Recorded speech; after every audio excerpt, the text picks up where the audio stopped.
at Pinnacle State Park today with our friend Miss Kelly from last week. This week we're going to be talking about snakes and alligators.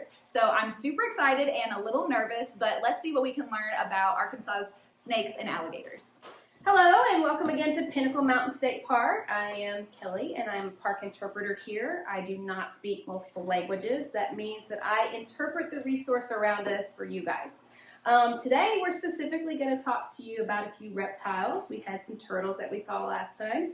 Today, if you can't tell, we're going to talk a little bit about snakes. Specifically how to be snake smart, how to identify and locate some of those that might not be the most ones that we like to see, but we want to be able to see those from a distance.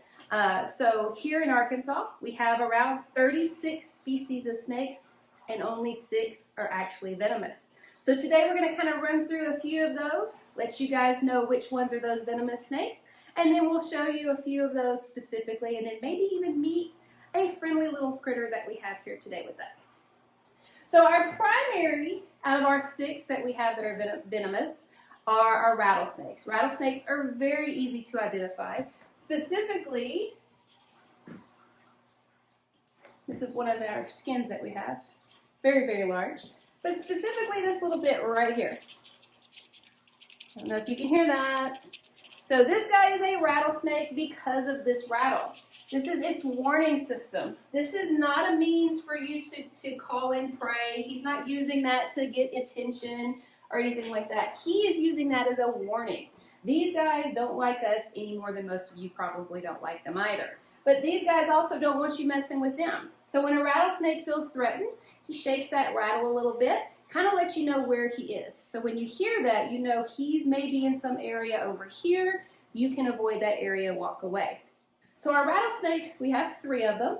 We have the diamondback rattlesnake, which is the skin that we saw. We have the timber rattlesnake, really distinctive with this very, very dark portion on the end of the tail. And then we have pygmy rattlesnakes. I don't have an example of that. I've been looking for one. It's really a beautiful snake. Just don't have one just yet. So those are our 3 that we get of the rattlesnakes. Really easy to define just by that little rattle that they have on their tail. Some of our other guys are the other 2 that we get right here at the park very often. One is kind of a forest dweller. One prefers the water. This guy right here is a very commonly seen snake. In the forest, it matches really well with the leaves and stuff that are on the ground. And this really pretty copper color can give it away. So this is one of our copperheads here in the park. We can see that by this coloration right here. And if we stand back just a little bit, you might notice a really distinctive color pattern right here. Kind of looks like a particular type of candy. Kind of looks like a particular type of chocolate candy. Kind of looks like a Hershey's Kiss. Right. So this is a good way to identify this snake from a distance.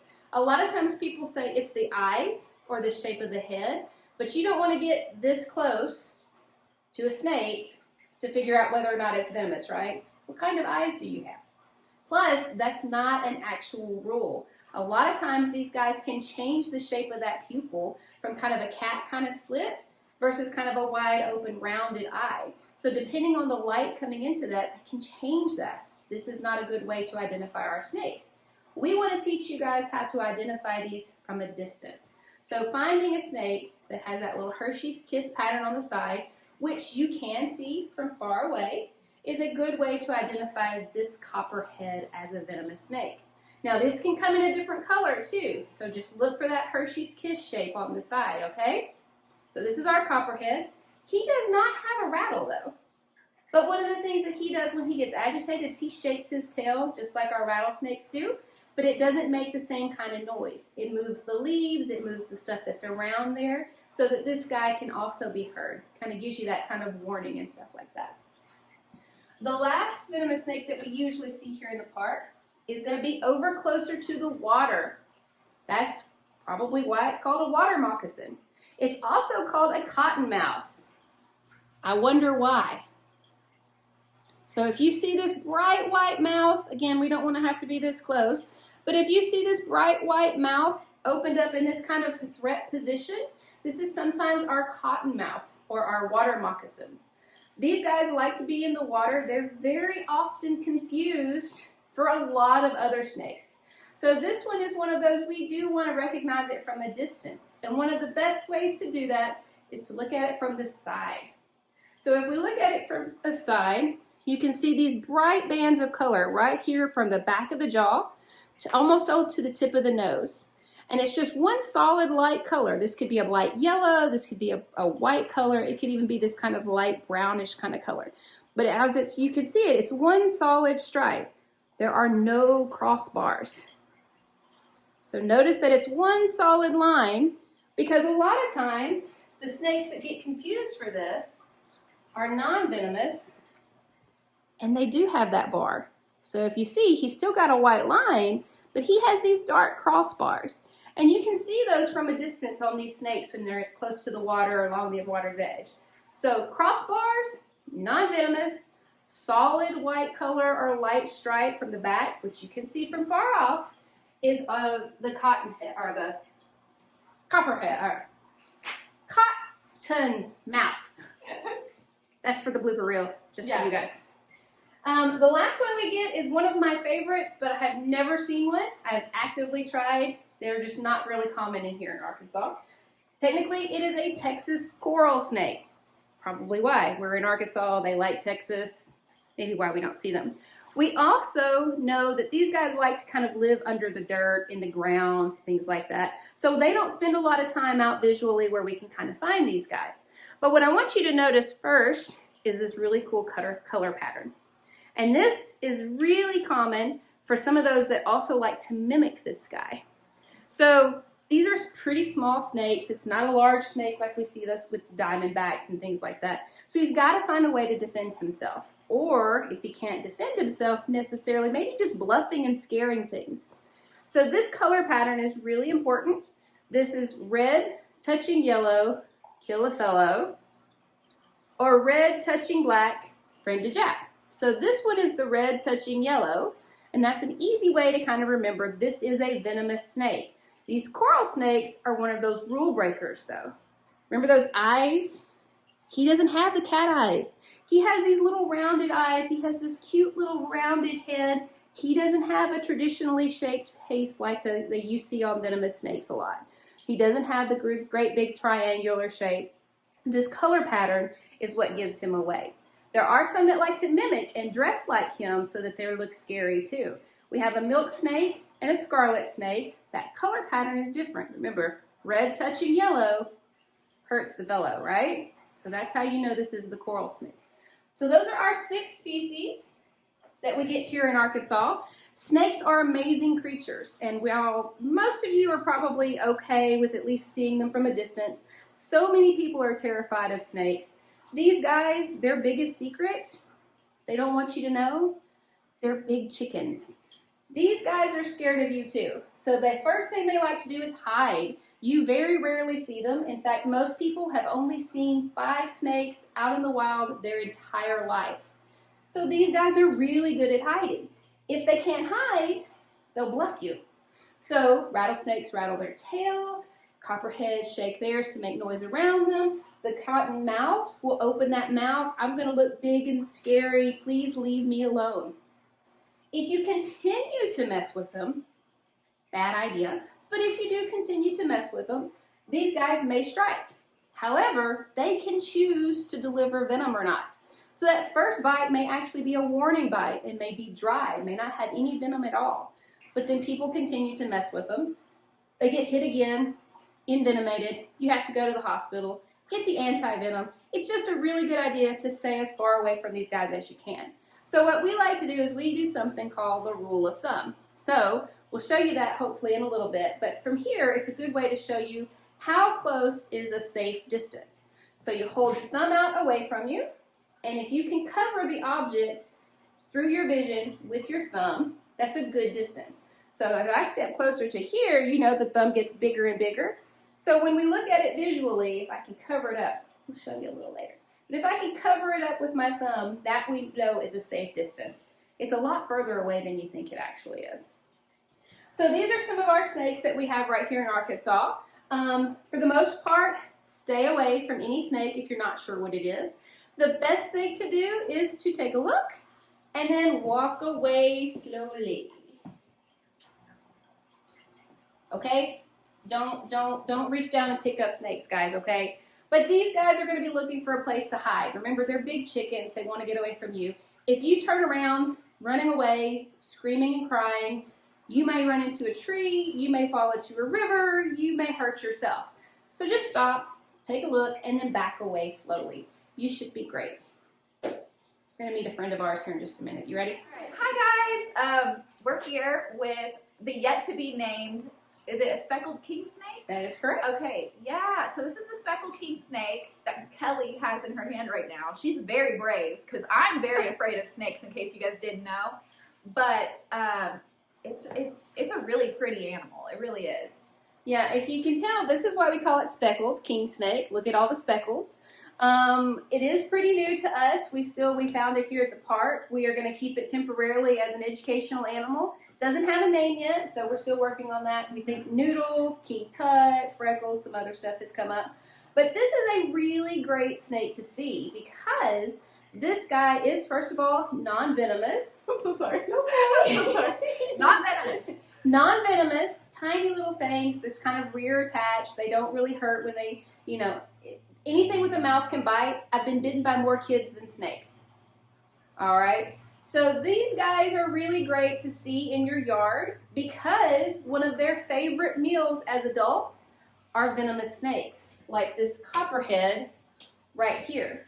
So we have actually seen a couple of times these guys wrapped around copperheads, preparing to squeeze them so that they can eat them. They do, come on. This is just how she moves around. And if you see her, she's just sniffing the air. She's just kind of enjoying the time out, sort of. Maybe not so much. But she does kind of get wiggly every once in a while. But if you can see that tongue sticking out oh, look at that. Oh, where's the, there we go. Hang on. You gotta be still. Oh, there you go. You got it. Can you see that tongue sticking out? See if she'll do it again. She's like, I will not perform. That's right. There we go. Yeah. So every time she does that, which we seem to be tending toward a she, we haven't determined whether or not it's a boy or a girl, but we watch those tongues sticking out and she's sniffing the air. So she's getting different signals from her environment and she gets that on her tongue. So tiny little scent particles get on that tongue. They go up into the top of her mouth into an area called a Jacobson's organ, and that's how she senses her environment. Wow. So every time she sticks her tongue out, she's smelling things. Right now, she's smelling you. It's also forked, which a lot of people don't like that forked tongue because it's kind of creepy. Yeah. But it's forked for direction. So she uses that to tell which direction that scent is coming from. Yeah. So if it's a little more of that smell on the right side, she knows to turn toward the right. If there's a little bit more of that smell on the left side, she knows to turn to the left. So that's all she's doing every time she sticks her tongue out. But this is a great snake to have. Did you want to try? I will touch the snake for my audience. Oh my goodness. They feel so cool. It's not slimy like you think. It's not gross. It can be. This is another one of those snakes that when it gets agitated, shakes its tail at you a little bit to let you know. But if she does get a little more upset than that, they have a way to let you know that they are. And that way is to poop on you. So one of the things that they'll do when they're being attacked or maybe a predator is kind of after them, it's kind of one of those reflexes that makes them look less appetizing. Oh. It would be like if you had a cheeseburger that suddenly threw up. Gross. Would you want to eat it? No. Same for them. So the idea is that if they're really upset, they'll vomit or they'll poop. Either way, makes them smell. Right. Yeah. Makes them smell gross, makes them look unappetizing. Then hopefully whatever is after them will leave them alone. So smart. So worst case touch the scenario. tail again. Touch right here. Oh wow! It's so interesting that they react when you touch them. It's like they can feel you all over their body. That's right. They're basically all backbone and vertebrae. Oh, you want me to hold that? Yeah, if you want to. That's So cool. This is one of the skeletons, and you can see it's basically just backbone and vertebrae. It's so interesting. They have a few of all of the ribs along the side, and then they're just covered in muscle. So I think Matthew said earlier it's like having to do ab day all day, every day. So, but she's a very sweet girl. We think girl. I don't know. We're kind of leaning Not toward sure. girl. Yeah. Let's see if I can get her a good close up. We can. Because everybody, oh, looky there.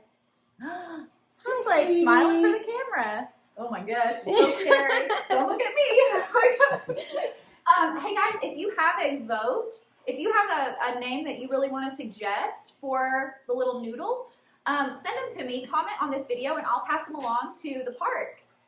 We can talk about that. Yeah. Well, thank you so much. I'm so excited that I faced my fears. I touched a snake. Yay!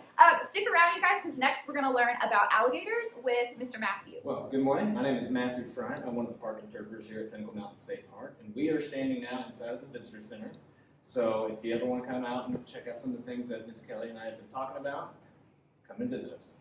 As you can see behind me, I want to be talking about the American alligator. This big guy right here behind me was harvested here in Arkansas. He is a taxidermy specimen, and this is the average size of an adult male, which is about 10 feet. So I want to be talking to you. I want to start off where alligators kind of start. This is my bathhook, a little bitty guy. He's about 6 to 7 inches long. And this is roughly how long or the size of hatchlings. So when those little alligators hatch out of their eggs, they're about this big. And they can grow quite fast and live for a fairly long time. They grow about, on average, 1 foot a year. Wow. And then once they hit their maturity, they'll slow down a little bit. But I got a little way to kind of show you the growth rate of American alligators versus similar species, crocodiles. Miss Kelly will assist me with this. So as I mentioned, the American alligator, when he hatches out of his egg, he's going to be roughly the size of 6 to 7 inches long.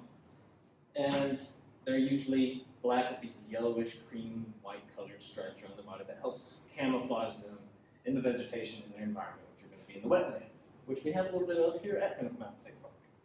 And so they'll start growing about 1 foot a year, and that means when they hit adulthood, for a female, it's going to be 8 feet. That's from me to Miss Kelly, way down there. Then the males are going to be a little bit longer, 10 feet, way over there. And then following that is going to be the longest, or your average crocodile, which is significantly larger at 15 feet. You can't even see Miss Kelly. She's almost out of the building now. So the average size alligator, 8 to 10 feet. Average crocodile, which we do not have in Arkansas, are going to be about 15 feet. However, the longest alligator in Arkansas was 16 feet.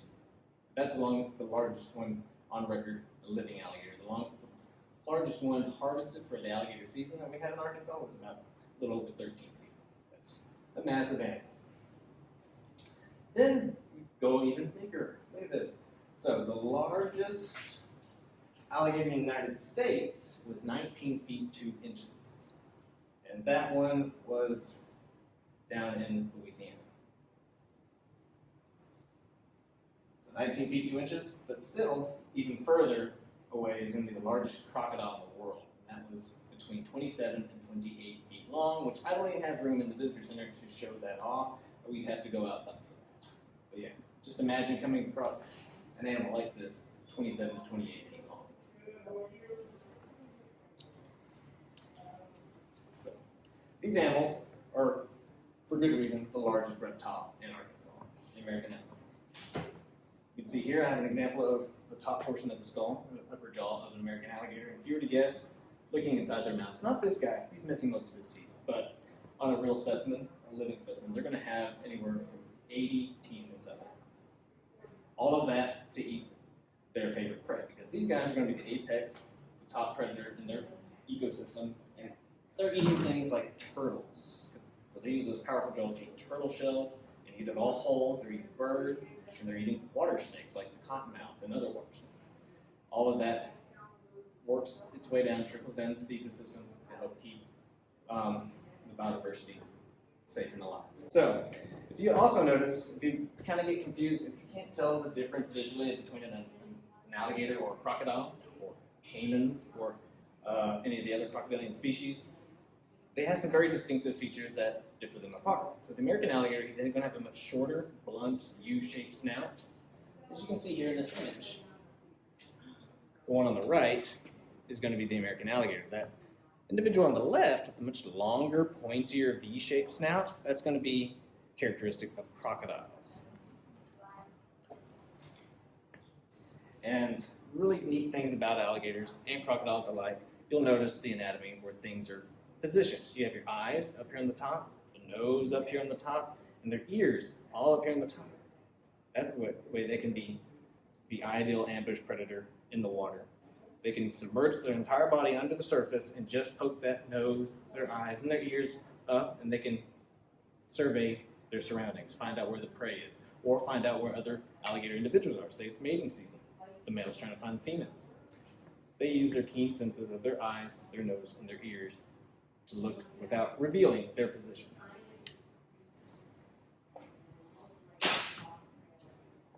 And without any further ado, would you like to meet a new friend today? We've already met our speckled king snake. Let's meet our American alligator.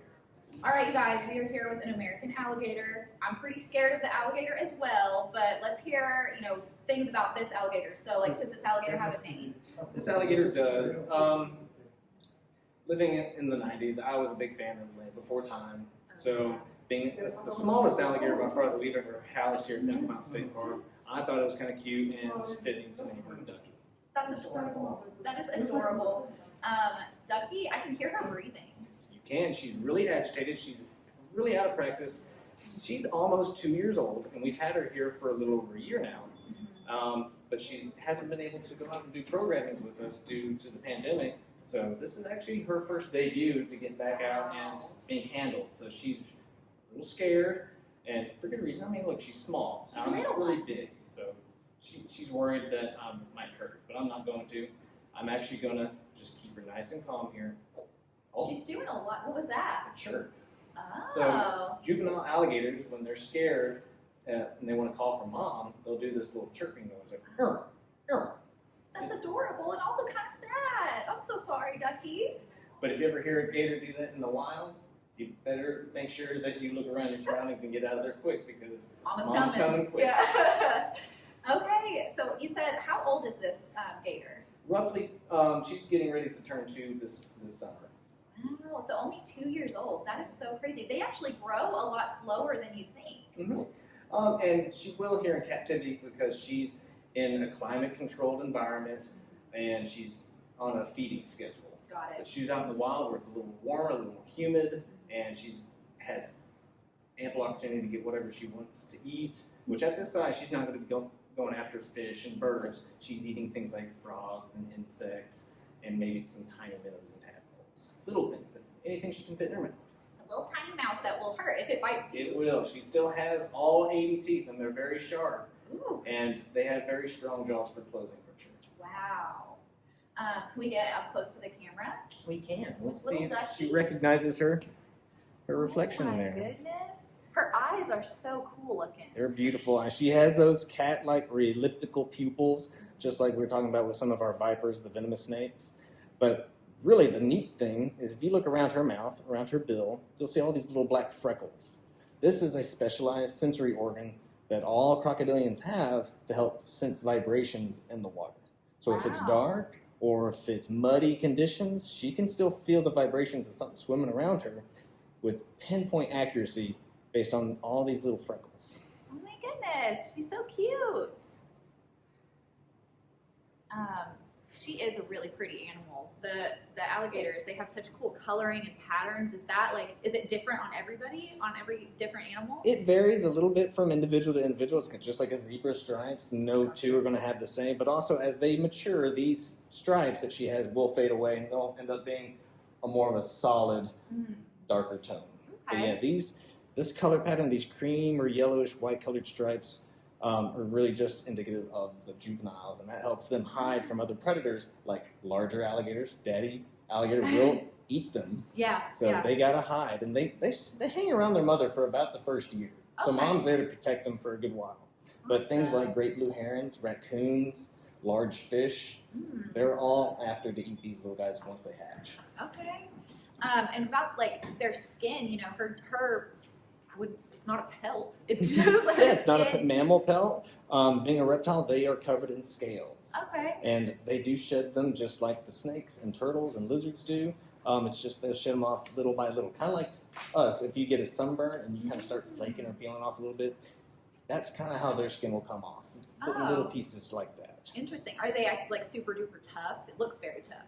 They are very tough hides or skins, their scales, primarily on the back. In fact, the scales along their back, you'll notice, are a lot thicker than her side scales or her belly scales. And what that actually does, it works kind of like solar panels, believe it or not. It helps retain heat that she gathers when she's out in the sun basking, and it keeps her body warmer longer when she goes back into the cold water. Oh my gosh, so cool. Is it possible for me to touch her back? Absolutely, yeah. We just tell our folks when they want to pet the animals, we use just a couple of fingers and we stroke them on their back or their belly or on their tail. Oh my gosh. And we avoid the business. Of course, yes. It feels so cool. The coolest thing about being able to meet all of these animals is just like how interesting the texture of their skin is. Because, you know, I make a point, as you should, viewer, to not touch wild reptilians and snakes. Don't go around touching them. But come visit the park so that you can feel, you know, what this feels like, because it is so interesting. It's such a cool texture, and like they just feel so great. It's awesome.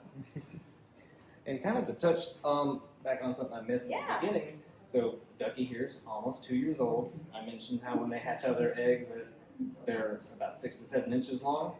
I'm fascinated with the whole nesting realm. So when you think of this, we know that the alligator is going to be our largest reptile. Reptiles are ectothermic, they're cold-blooded.